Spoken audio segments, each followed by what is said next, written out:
Sir మీరు ఒకసారి hug తీసుకోవాలి సార్, ధైర్యం దాలట్లేదు. మీకు ధైర్యం ఉండడానికి నాకు కొంచెం ఇస్తారా? వాట్ మీకున్న ధైర్యంలో నాకు కొంచెం ఇస్తారా? హగ్ చేసుకుంటా. I never hug men. Sir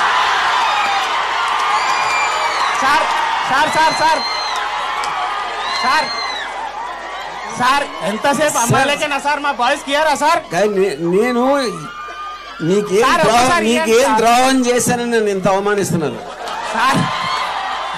sir sir నేను ఎట్లా కనిపిస్తున్నా చెప్పండి ఒకసారి. సార్ మేము నీ గురించి మాట్లాడాలి. నేను ఒక క్వశ్చన్ అడుగుతాను, నేను మగవాళ్ళని హక్ చేసి ఉంటే కనిపిస్తున్నానా?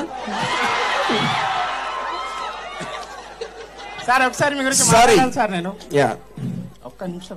ఏది sir? Sir 2 minutes sir. Tell me. Sir మీ దగ్గర ఉంటే కొంచెం నా ధైర్యం.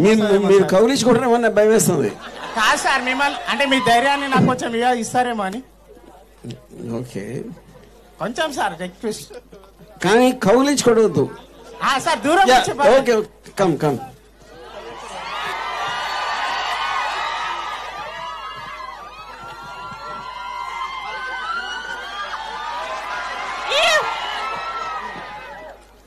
Hi sir.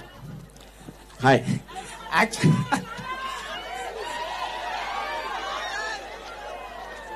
ఏదో ఏమో సార్ చేయబట్టుకుంటే వైబ్రేషన్ లాగా విరిగిపోతుంది. అమ్మాయి ఇచ్చిన అంత రాదేమో. సినిమాలలో చెప్తుంటారు కదా, ఆర్జీవి సినిమా చూస్తే కిక్ వస్తుంది రా అని. సార్ని చూస్తే కిక్ వస్తుంది, సినిమా ఎందుకు ఇంకా? మేడం కొంచెం మీరు ఫీజు స్టార్ట్ చేస్తారా? మిమ్మల్ని చూస్తే మాట్లాడలేకపోతున్నా. तुम्हारा फेस थोड़ा टर्न करना, देखे से बात नहीं आ रही मुझसे.